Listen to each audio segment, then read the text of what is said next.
Hello mga guys. Good evening mga guys. Kumusta na kayo mga guys?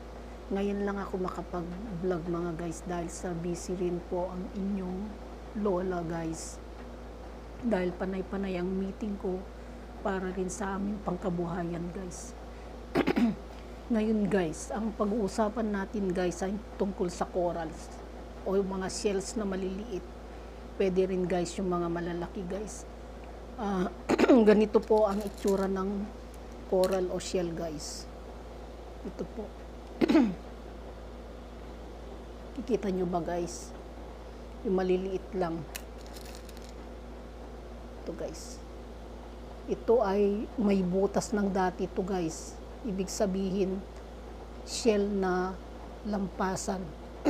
Ibig sabihin guys, ang shell na lampasan o yung may butas ng dati guys, pag may hawak ka o tangan kang ganito guys, ay malalampasan mo ang anumang klase ng problema na paparating sa'yo at maiiwasan mo rin yung mga chismosa na nagkwekwento at hindi ka kailanman maapektuhan ng mga ito guys kung ikaw ay may tangan na shell o coral guys.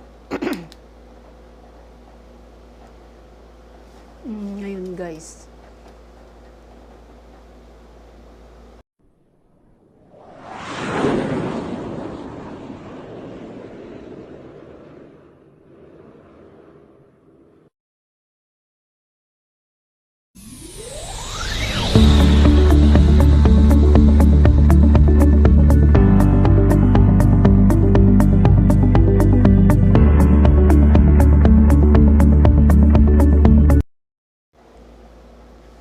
sa mga napadaan guys sa aking channel na ito, hinihikayat ko kayong panoorin ang episode kong ito guys.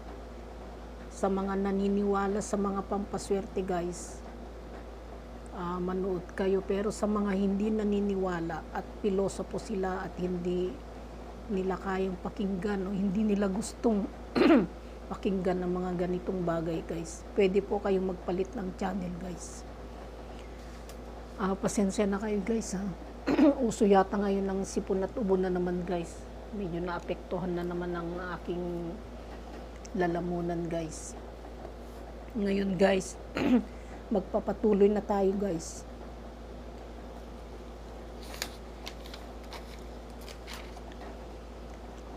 Ang shell na lampasan guys, yung mga ganito na may butas guys, ang ibig sabihin nito kung ikaw ay may tangan guys, ikaw ay isa sa swerteng mga tao guys.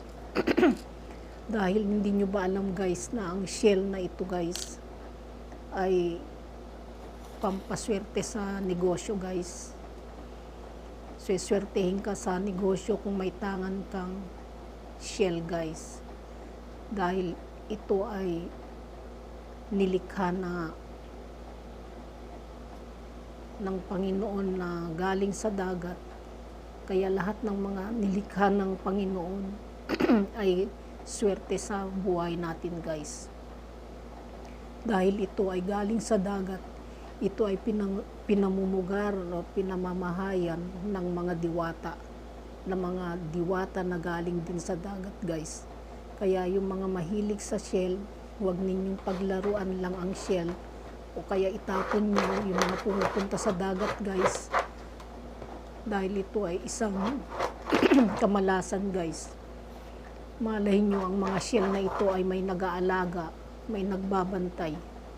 Kaya iwasan natin na paglaruan ang mga shell guys. Ngayon guys, ang maganda dyan guys, alagaan natin ang mga nakukuha natin sa dagat guys, dahil ito ay may buhay din sila guys.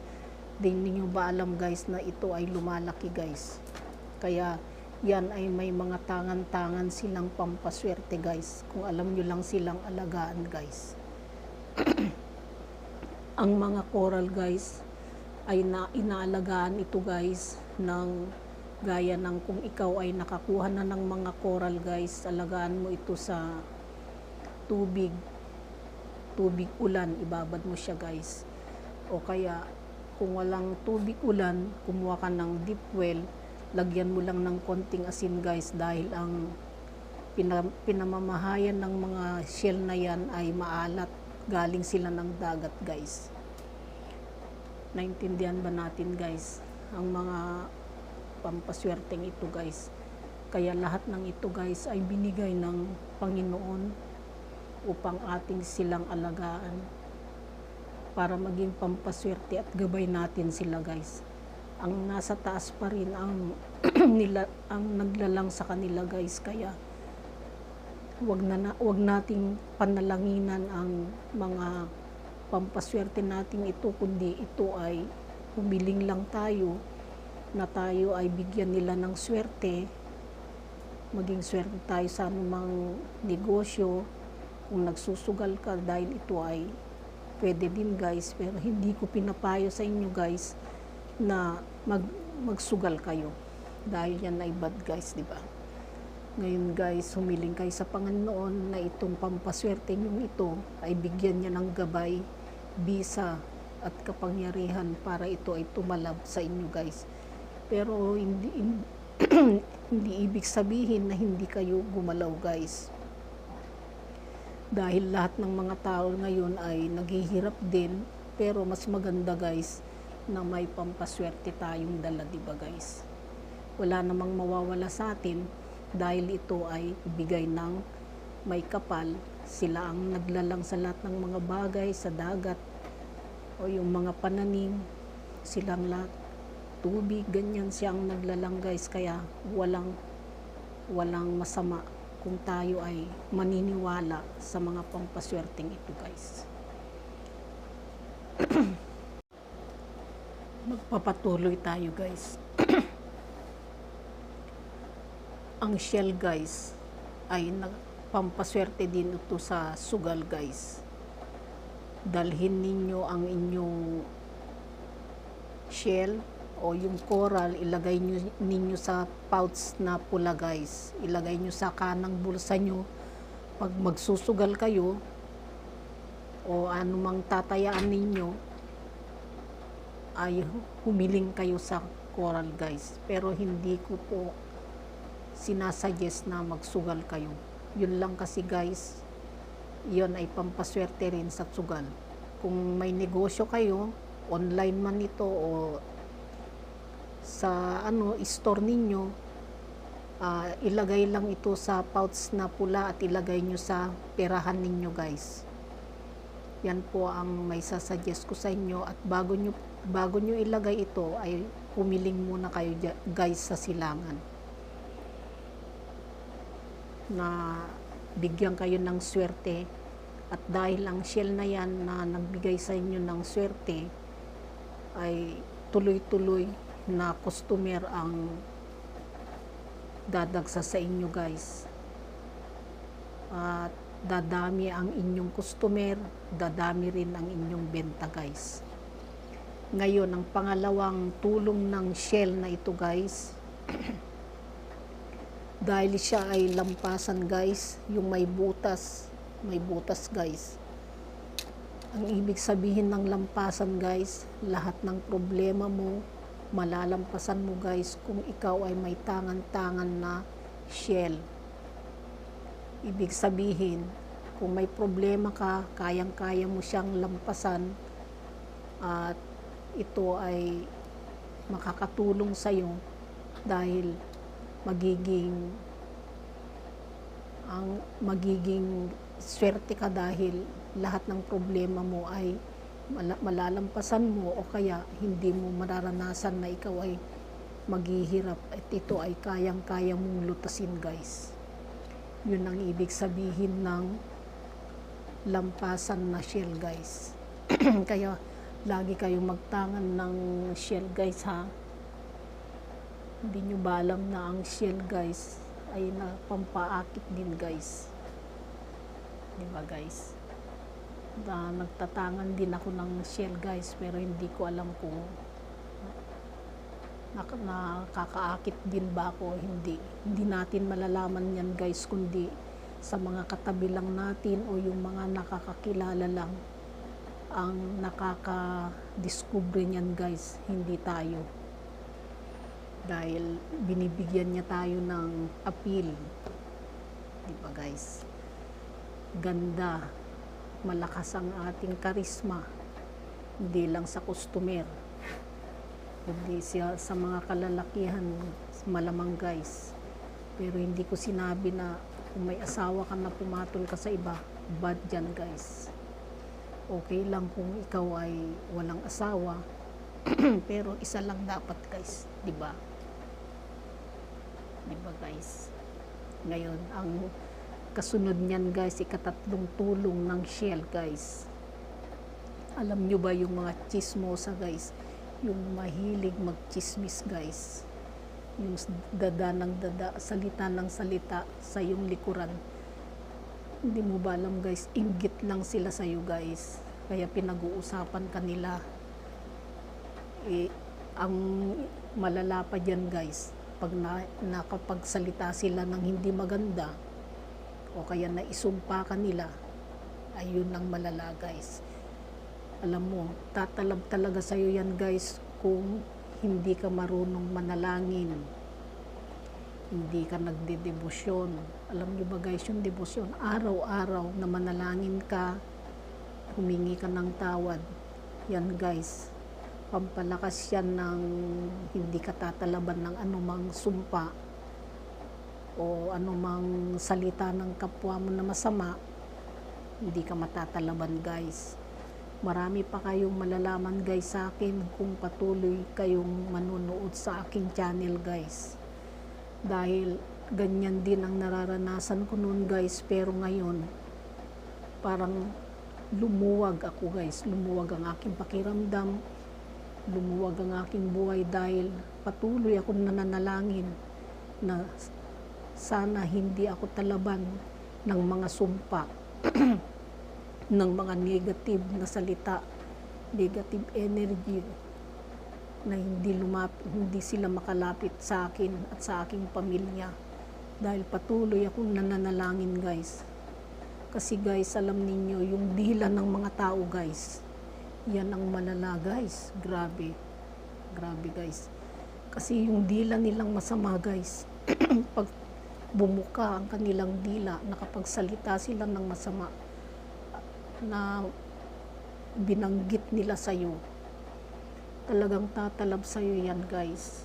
Lalong lalo na kung ikaw ay isa ring masama, hindi ka nananalangin, talagang tatalab sa'yo yan guys. Kaya isinasuggest ko sa inyo guys na hindi naman masamang magkaroon ng mga mutya guys, dahil yan ay nilalang ng Panginoon guys. Huwag lang ninyong panalanginan dahil yang mga yan guys, bato, mutya o anuman, dati nang may buhay ang mga yan guys.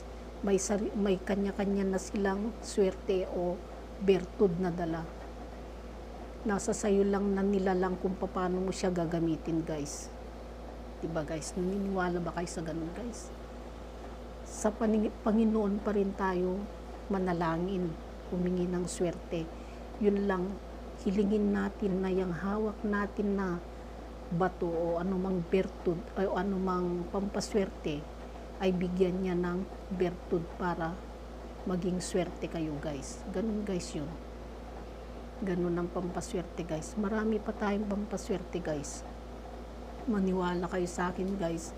Dahil gumaan ang aking buhay guys.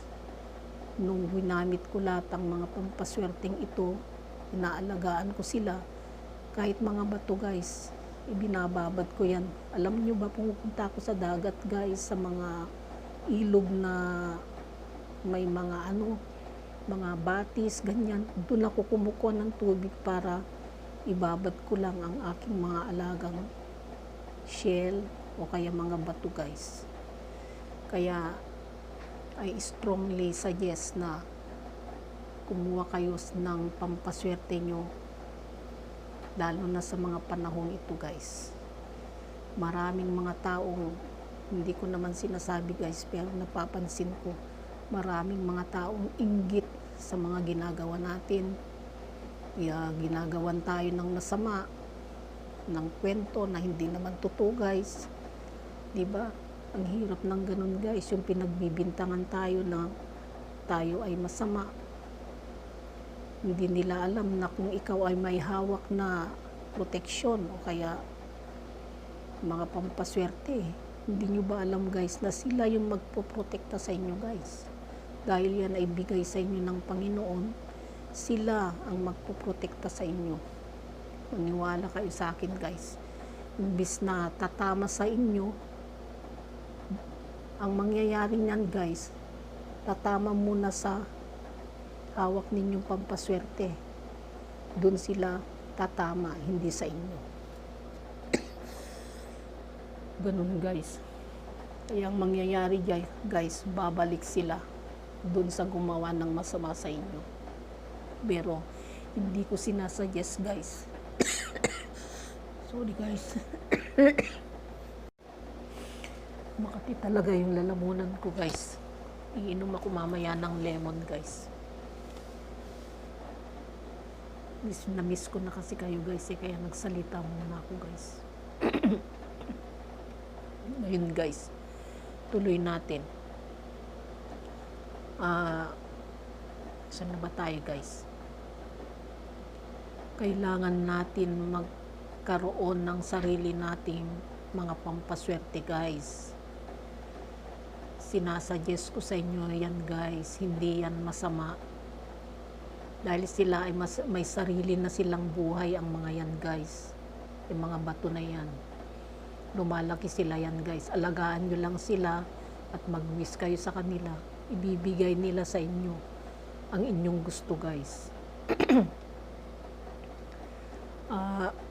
Makapaghintay lang kayo. Pero hindi ko sinabing hindi kayo magtrabaho guys. Magtrabaho pa rin kayo at makakamit nyo rin ang swerteng inyong hinihintay guys. Testingin ninyo guys yung dating buhay ninyo noon na wala kayong tangan-tangan o ngayon na may tangan kayo guys. Tuloy-tuloy na swerte ang darating sa inyo guys. Ganun ako guys. Nung wala akong tangan, laging magulo ang aking utak guys. Lagi ako nawawalan ng pera, ganun guys. Parang walang direksyon ng aking utak guys, kahit panay ang trabaho ko, walang nangyayari guys. Pero nung may tangan-tangan ako guys, dahil napanood ko rin dito sa YouTube, sa mga kaparis kong vlogger, ginaya ko rin sila guys. Totoo pala yun guys. Totoo pala yun guys. Na ang magiging buhay mo, ang una Panginoon guys, ang una kong ginagawa guys, manalangin ka. Manalangin ka ng malakas sa Lord natin guys, sa ating Panginoon. Everyday yan guys. Everyday. Ako noon guys, 3 times a day, nananalangin ako guys. Everyday nyong gawin, humingi kayo ng malakas na protection sa inyong pamilya. Humingi kayo ng biyaya at grasya. At humawak kayo ng pampaswerte nyo guys. Effective yan guys. Ako na lang ang nagsasabi sa inyo guys. Very effective guys. Ang mga pampaswerte guys. May mga pampaswerte din tayo guys na galing sa ating kusina lang guys. Ba't di nyo i-try? Dahil yan ang una kong ginawa guys. Tinatawanan nga ako guys ng aking mga anak dahil ang mga pampaswerte ko noon guys, bawang, asin, laurel, lahat ng mga nasa kusina guys, effective din sila guys. Lalo na sa mga tao na gumagawa sa'yo ng masama. Lalo na ang asin guys, huwag nating paglaruan. Yang asin guys, tubig dagat yan guys. Huwag ninyong paglaruan dahil hindi magandang paglaruan ng asin guys. Kaya sinasabi ko sa inyo to guys dahil ganyan din. Nanggaling din ako guys dyan. Ngayon lang ako nag-alaga ng mga bato na medyo lumalaki. May makikita kayo guys dyan pumunta lang kayo sa ilog o dagat, may mga makikita kayong kakaibang mga bato guys. Minsan guys, bumibili din ako sa mga kaparis kong pampaswerte din guys na nag-vlog. Mahal guys. Mahal ang mga bato na yan guys. Umaabot yan ng 4,000, 5,000. Mahal sila guys. Alam nyo kung bakit mahal guys? Dahil ito ay na-cleanse na. Ibig sabihin, yung mga ibang pampaswerte na nalinis na nila, na lagyan na nila yan ng ritual, may ritual na, may mga blessings ng nakapaloob dyan guys, bago nila yan binebenta. Pero ang mga bato guys kasi guys, o mga shell, dati na kasing may buhay yan guys eh. Hindi na kailangan pang hindi ka kailangan panalanginan mo yan guys, mag-wish ka lang guys, dahil yan ay may gabay na, may bertud na yan na dati, may nag-aalaga dyan guys sa mga bato na yan na galing sa ilog, dagat o mga shell. May mga dati nang nag-alaga dyan guys, kaya hindi na natin kailangan yan guys na bigyan pa ng panalangin. Mag-wish ka guys, ganun, o kaya alagaan mo sila, ibibigay, maghintay ka lang, ibibigay nila sa iyo ang iyong minimithing swerte sa buhay guys. Yan lang ang may papayo ko sa inyo guys. Patuloy kayong manood sa aking channel guys. Marami akong i-share, kaya lang wala akong oras kasi guys, dahil may trabaho din ako guys na kagaya ninyo. Kaya pasensya na kung hindi ako nakakapag-vlogs ng palagi sa inyo guys. Pero panoorin nyo itong vlog kong ito dahil ito ay makakatulong din sa inyo guys. Alam kong napapanood nyo na rin ito sa mga ibang vlogger. Mas magaling sila guys kaysa sa akin na mag-explain, kasi ako guys, nag-uumpisa pa lang ako guys. Kaya guys, kung ano man ang naituro ko sa inyo ngayon guys, gawin ninyo guys ha. Hindi lang coral o shell ang pampaswerte guys, marami pang iba guys. Maraming salamat guys. Sa susunod muli, bye.